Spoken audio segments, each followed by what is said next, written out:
तो मूवी की first scene में हम देखते हैं कि न्यूजीलैंड में मौजूद बहुत से लोग हवा में वायरस की वजह से मर गए हैं। अब हमें 2 साल बाद का सीन दिखाया जाता है जहां न्यूजीलैंड एक खतरनाक जगह बन गया है जहां लोग एक दूसरे को मार देते हैं। यहाँ हम कैनल को देखते हैं जो यहाँ अपनी वाइफ के साथ रहता है, जो लड़ाई झगड़ा नहीं करता था लेकिन अपने हिफाजत के लिए वो अपने पास गन रखता था। हम देखते हैं कैनल ने अपने गार्डन में बहुत मुश्किल से सब्जियां उगाई थी। अब 2 लोग उसके घर के करीब आते हैं तो कैनल उन्हें गन दिखाकर वहां से भगा देता है। हर दिन कोई न कोई उनका खाना और घर लूटने के लिए आता रहता था लेकिन कैनल ने आज तक किसी को नहीं मारा था। अब एक दिन कैनल की वाइफ गार्डन में काम कर रही होती है, तभी उसकी पैर में एक लोहे से कट लग जाती है लेकिन वो कैनल को इस बात के बारे में कुछ नहीं बताती। अब रात में उसका जख्म बहुत ज्यादा बढ़ चुका था, इससे उसे बहुत दर्द होता है और कैनल की वाइफ दर्द से बेहोश हो जाती है। मॉर्निंग में कैनल इस जख्म के बारे में स्टडी करता है जहां उसे पता चलता है कि सालों पहले जिस वायरस की वजह से यहाँ के लोग मरे थे वो अभी भी हवा में मौजूद है। इस वायरस से इन्फेक्टेड होने का चांस उनको ज्यादा था जिनको कहीं कट लग जाता। कैनल ये बात अपनी वाइफ को बताता है जिसे सुनकर वो बहुत ज्यादा दुखी हो जाती है, मगर कैनल वादा करता है कि वो दवा ढूंढ कर ले आएगा। जाने से पहले वो अपनी वाइफ को गन देता है और कहता है कि इसमें 5 गोलियां हैं, खतरा महसूस हो तो शूट कर देना।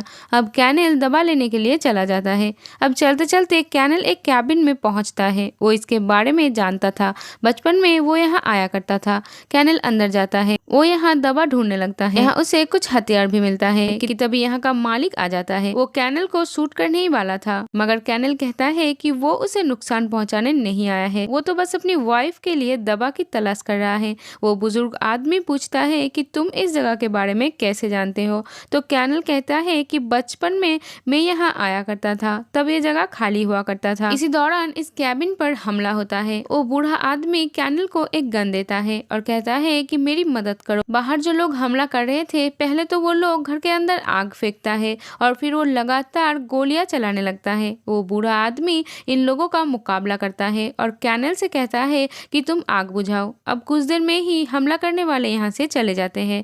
वो बूढ़ा आदमी कैनल से कहता है कि तुम कुछ दिन यहाँ रुको और इन लोगों से मुकाबला करने में मेरी मदद करो और तुम जो दवाई चाहते हो वो मैं तुम्हें दे दूंगा। वो दवाई मेरे पास है। तो ना चाहते हुए भी कैनल उसका बात मान जाता है क्योंकि और कहीं ये दवाई उसे आसानी से नहीं मिलेगा। वो बूढ़ा आदमी बताता है कि घर के चारों तरफ मैंने बहुत सारे ट्रैप्स लगाई है। जो लोग हमला करने के लिए आते हैं वो उन ट्रैप्स में फंस जाते हैं और मैं उन्हें मार देता हूँ। कैनल उस घर के बहुत सारे चीज ठीक करता है। इधर हम कैनल की वाइफ को देखते हैं जो कि काफी कमजोर हो चुकी थी। तभी कोई उसके घर में घुसने की कोशिश करता है तो वो छुपकर उस आदमी के ऊपर हमला करती है और वो आदमी बेहोश हो जाता है। कैनल की वाइफ गन से उस आदमी को मारने जाती है लेकिन उसके अंदर इतनी हिम्मत नहीं थी तो वो उस आदमी को एक ट्रॉली में डालकर घर से दूर फेंक आती है। इधर कैलन और समर अभी भी घर को अच्छा करने के लिए काम कर रहे थे। समर बताता है कि रात में कोई उनके ऊपर हमला करने आएंगे तो कैलन बहुत गुस्सा हो जाता है क्योंकि समर ने पहले उसे ये बात नहीं बताया था। इस हमले के लिए उसने ज्यादा तैयारी भी नहीं की थी। अब इन दोनों में बहुत लड़ाई हो जाती है। कैलन समर को मारने भी जाता है लेकिन कैलन ऐसा नहीं करता क्योंकि उसे लड़ाई पसंद नहीं थी। अब रात में कोई भी उनके ऊपर हमला नहीं करता। सुबह ये दोनों शिकार के लिए जाता है जहां बहुत से लोग उनके ऊपर अटैक करते हैं।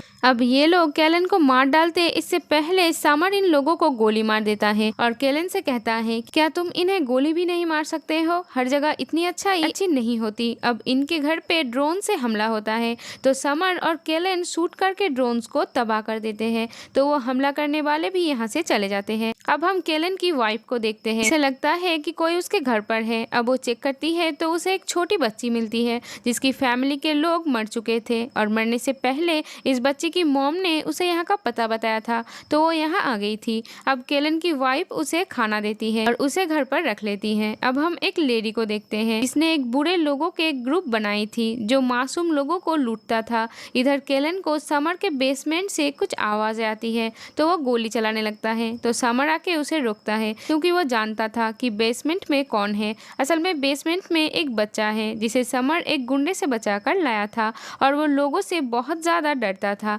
इसलिए वो बेसमेंट में ही छुपा हुआ था। इसे जिस गुंडे से समर ने बचा के लाया था वही अब समर के दुश्मन बन चुका है।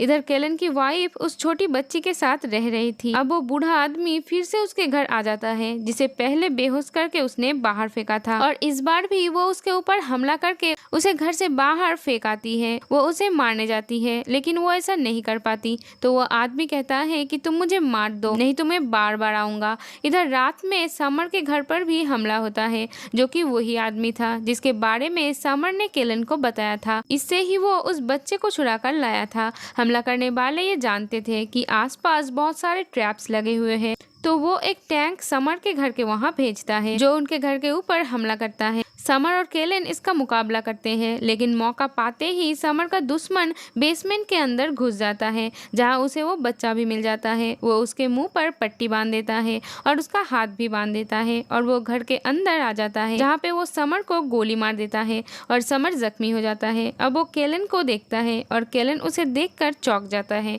यहाँ हमें पता चलता है कि ये आदमी केलन का डैड है, जो कि केलन को अपने जैसा बुरा बनाना चाहता था, लेकिन केलन उनके जैसा नहीं बना, तो उसके डैड ने उसे छोड़ दिया। और वो जिस बच्चे के पीछे पड़ा था, केलन के डैड उसे अपना बेटा बनाना चाहता था, वो उसे अपने जैसा बनाना चाहता था। केलन के डैड अपने साथियों को लेकर यहाँ से चले जाते हैं। केलन को यहाँ आए 1 हफ्ता हो चुका था। अब समर केलन को दबाई देता है और उसे कहता है कि तुम इस बच्चे को अपने साथ ले जाओ, वो यहाँ पर सेफ नहीं है। केलन समर को छोड़कर नहीं जाना चाहता था क्योंकि वो जख्मी है, पर समर कहता है कि मैं ठीक हो जाऊंगा, तुम जाओ और अपनी वाइफ को बचाओ। अब केलन अपने घर पहुंच जाता है जहाँ वो छोटी बच्ची इनके ऊपर गोली चला देता है, लेकिन गोली केलन को नहीं लगता। केलन उसे शांत करता है और अपनी वाइफ को इंजेक्शन लगा देता है। उसकी वाइफ की हालत बहुत ज्यादा खराब थी, उसे देखकर लग रहा था कि वो मर चुकी है। दवाई के वजह से वो होश में आ जाती है। अब केलन अपनी वाइफ को उस बच्चे से मिलाता है, लेकिन केलन को अभी भी समर का फिक्र हो रहा था क्योंकि वो जख्मी है। केलन उसकी मदद के लिए फिर से वहां जाता है। हम देखते हैं अब समर की अपनी बेटी ही उसके ऊपर हमला करने आती है।